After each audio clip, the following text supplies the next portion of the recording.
sjövägskommande ser särskilt Strömstads ståtliga stadshus. Strömstads stationshus ser sommartidstabellsanländande sommargäster.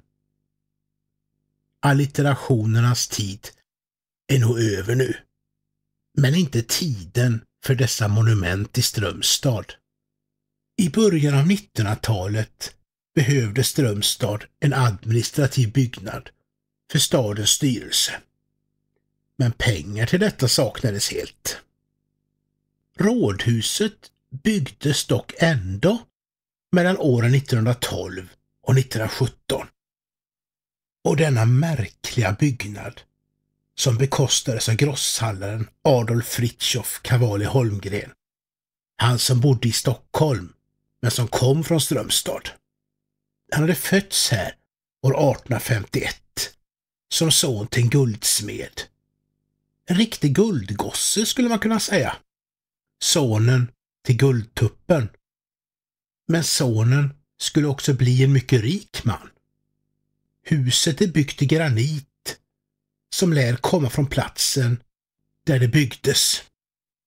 Som för övrigt är på en tomt som en gång i tiden hade tillhört Adolf Fritiof Cavalli Holmgrens föräldrar. Eugen Torbjörn hade nog inget lätt uppdrag med att uppföra det här stora, ståtliga och mycket märkliga huset.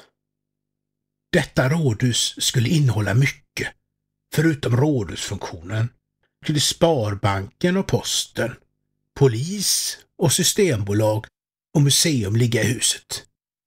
Och dessutom skulle det innehålla lägenheter, var det tänkt. Bra med polis i samma hus som posten och banken. Det minskar ju utryckningstiden vid rån kraftigt och håller nog rånare borta från detta bankkontor och detta postkontor. Huset som Cavalli Holmgren bekostade mottogs dock inte väl av Strömstads stad, som ansåg att detta var alldeles för stort och för märkligt. Huset byggdes nämligen efter magiska tal, baserat på hans föräldrars liv. Det var på alla sätt en hyllning till föräldrarna. När byggde du ett rådhus till minne av dina föräldrar senast? Visst är detta en fantastisk jugendstil, inte minst med utsiktsplatsen högst upp här i klocktornet. Det är 27 fönster och dörrar på första våningen. Faderns födelsedatum 27 januari. Januari är ju årets första månad. Huset har en imponerande längd som säkert behövdes med tanke på alla funktioner det skulle ha. Men bredden är ju inte fullt lika imponerande som vi kan se här. Han var givmild men bestämd, herr Cavalli Holmgren. Principfast minst sagt, då han alltid bar samma typ av kläder och var helt upptagen av sina föräldrars viktiga datum. Men han skänkte också mycket pengar till barnhem och ålderdomshem. Och så fick Uddevalla en dubbelstaty på torget också. Kung Karl den 10 Gustav med sin rådgivare Erik Dahlberg. Någon invigning av huset skedde inte 27 januari 1917, utan först 100 år senare, den 27 januari 2017. Huset det kom dock att börja användas som rådhus 1919, även om det då var oinvigt. Det var tur att Cavalli Holmgren inte hade några bröstarvingar, för när han gick bort på sommaren 1922 var hans pengar slut.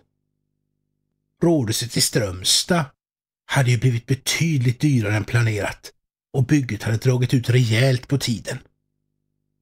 Kanske skulle det passa att besöka stadshuset 14 maj på Cavalli Holmgrens mors födelsedag. Passa då även på att se på minnestavlan i stadshuset och på minnesstenen över donatorn Adolf Fritiof Cavalli Holmgren som finns på Strömstad kyrkogård. De övriga stationshusen längs Bohusbanan De är byggda i samma stil och uppförda av Folke Zettervall. Strömstads stationshus, ja, det byggdes 1909, men inte av Folke Zettervall utan av arkitektfirman Fahlström och Nilsson. Och vad kan det vara för förklaring till detta då? Jo, förklaringen är att sträckan mellan Göteborg och Skee, den byggdes av staten. Och då hade man tänkt sig en fortsättning till Christiania, som Oslo ju då ännu hette. Så blev det ju dock inte när unionen mellan Sverige och Norge kom att upplösas år 1905. Strömstad-Skee däremot byggdes som en privatbana som anslöt till Bohusbanan i Skee. Det som slår en när man ser detta stationshus är ju de här fantastiska pelarna. Och Cavalli Holmgren beställde faktiskt en liknande pelare till just Strömstads rådhus, därför att han hade imponerat så mycket av just dessa pelare på Strömstads stationshus.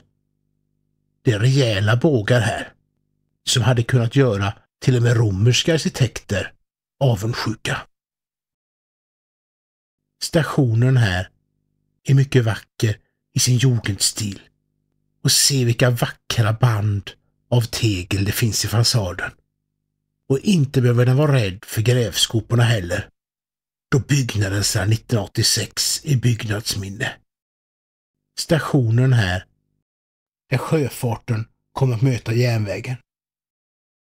Förr fanns det också flera spår här på den tiden då godsmagasinet här intill och lokstallet en bit härifrån ännu var i funktion. Och visst är väl spårslutet här väl avhugget ut idag, jämfört med dessa kraftiga fundament där spåret, eller spåren, för då var det ännu 2 spår, slutade. Och stannar vi upp här så kan vi nästan se här hur fiskebåtarna kom in i hamnen och järnvägens godsvagnar lastades och lossades här på den tiden sådant fortfarande skedde. Jag undrar om Adolf Fritiof Cavalli Holmgren hade gillat att titta på sitt stadshus idag. Jag tror att han hade gillat det, under förutsättning att besöket hade skett vid rätt datum, förstås.